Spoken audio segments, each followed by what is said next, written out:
right, welcome. Let's do book chat this morning for a Thursday. And of course, we are joined by Brenda Unu. And she is a certified architect and also writer, an architect and a writer who has written and published 6 books, all of which are on Amazon, by the way. And she's joining us today to review her latest piece titled Brick by Brick, a couple's journey to building their home, their own home. And this could be you as well. You are welcome. So good to have you here. Hi, Brenda. good morning. Now, I have so much to talk about this book. First, I want to say it's nicely packaged. Love the cover. It looks good. It looks like something an architect would put together. Everything so in the center. Make sure that doesn't come out too much. I like that. You get it. So normally when I look at a book, it gives me an insight into what it's going to be like, what kind of a read it's going to be like. Okay. And I found this very, very interesting. I will tell you this for a fact. So firstly, you're an architect. Yes. What motivated you to write books? Because this isn't the only one. Well, it's not the only one. It's actually my 7th book. 7th book. Yes.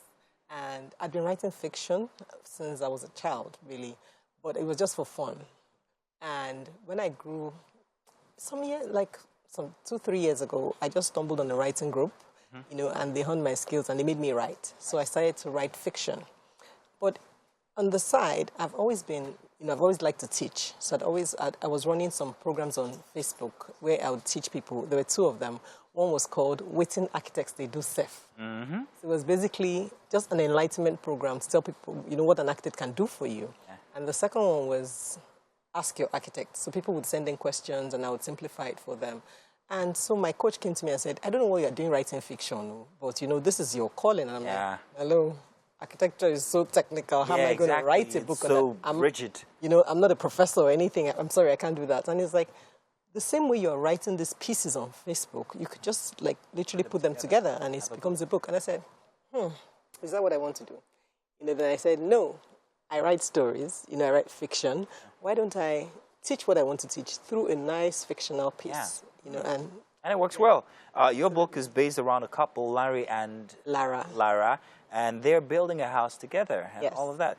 What motivated you to actually put together this concept of architecture, fiction writing, and a story? Okay, I'll be honest. After the coach planted the idea in my head, I didn't know how to start. And I was like, please, don't stress me. But then I now found this book by RSA, The Smart Money Woman. Yeah, I've read that one. So as soon as I read the book, I was enjoying the story. And then by chapter 4, it hits me.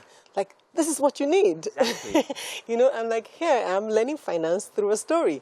Why can't anybody learn architecture through a story? And I just dropped the book, literally, and I sat down and wrote my own outline immediately, and I just started writing. Oh, I think it's fantastic. It's a very interesting story. It's very humorous, by the way, as well.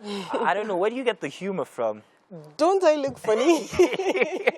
Not physically, but I can't get that sense of humor from you. Because I write, I've been writing all the time, and once I'm writing them in another world, so I know, I just tend to... Yeah, maybe I have a bit of humor. Yeah, it shows. It's grand. Let's really talk about some interesting bits of the book now. The book talks about a couple who are building their own home, what they had to go through, the needs, the financial requirements, and all of that, and how involved they both were. Both partners were very involved in the floor planning, finances, and all of that. In Nigeria, like I was telling you from before, we normally don't. I mean, men now, we normally don't. It's your responsibility. You're building a house. When the wife says, "We're building a house," it's the man that is building a house. The man just simply thinks, we'll give her a big kitchen, that's all she needs. But your book tells that that's not all. It's much more than just, providing a roof over your head with a big kitchen for your wife. Right. Both of you must be involved in every single detail of that. Tell us more about that, how you put it in the book. Okay, so really, for me, maybe it's because I married my best friend. Aww. So marriage for me has always been everything together, right? So, and even the world is moving away from this concept of, okay, the woman is taking care of the kids, the man is bringing the money. Nowadays, both bring the money. Nowadays, both take care of the kids. I see men in PTA meetings, chairing PTA meetings and everything. So if we're bringing you into our corner, you should bring us into your corner. And I think, basically, 2 heads are better than 1 in everything that you do. Wow. So why are you losing out on the value that another head can bring to you just by saying, I'm the man? Now, to jump on that, once the house is done, it's often thought that it's the woman's responsibility to be the one to do the moving in mostly, the arrangements and all of that. Right. But no, it isn't here now, is it? Totally different. I like the way the story proceeds. I am not done with it yet, however. Okay. But what are we looking to learn from it at the end of the book as couples who have an endeavor, a goal together? Very simply, the first lesson is that you must have a budget and communicate your budget with your wife. Let's talk about your that partner. budget now. Right. People want to build houses. No, they want to build big houses. But when you talk about budget, are you saying that it's okay to have a 2-bedroom apartment because that's within your budget? Yeah, absolutely. I mean, and you can even do your 2-bedroom in such a way that it's expandable to 3, expandable to 4. I mean, I have a friend who, when he got married, he was gifted a piece of land by his in-laws. And he said, okay, I'm never going to rent. And he took his rent money and built a small 1-bedroom house. Yeah. And today he's expanded it to 4 bedrooms. Nice. You know, so it's possible to build what you can at the time and expand it as you go. So just have the conversations with your architect. And that's why I say people miss out a lot when they do not use an architect. Yeah. Because they can give you ideas that you never thought of, and they can help you just make the process more seamless. Yeah. Apart from it being a book about building a house, architecture, it's also a book about marriage. It is. So I thought you'd never catch that. It is also a book about marriage, and that is such a seamless thread you've woven. It makes such a beautiful tapestry. Everything comes together. It's real life. It is. And that's very unique. You don't find that in a book. Normally a book is about one thing and one thing alone. It's a story that goes through. But yours kind of like welds everything very nicely without you seeing where the Sims are. Exactly. All together. Am I doing good? You are. and I love that. So I can see now that it is an excerpt from your life. Kind of. That you're putting together as a book. Yeah. Your life is so perfect. It isn't. Trust me. It isn't. It isn't. So let's talk about nobody's life is perfect. Let's talk about the turmoils. Let's talk about the challenges of building a house brick by brick together with your partner. Right. What have you, in your experience or in your book, experienced?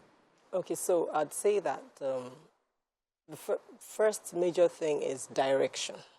Most people just don't have direction. They don't know what they're doing. And, you know, some people think that if I want to build a house, I go and get one Baba Sikiru that has been building houses for my father since before I was born, and then just tell him I want to build a house. And I say that because of the education that we've received, doing that is just detrimental. You know, you should start with your architect, and very simply, so even before you buy the land, in the book I explained, many people would buy land first and then call the architect. Yeah. But if you get the architect before you buy the land, you actually get more value because he explains to you that, okay, this plot of land will not suit what you want. This plot of land is better suited. You know, there are things that you never have thought of.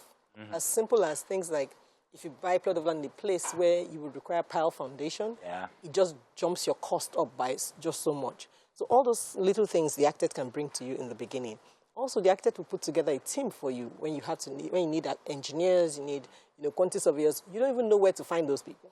Right? But when you find one person that helps you bring the whole team together, life just becomes easier.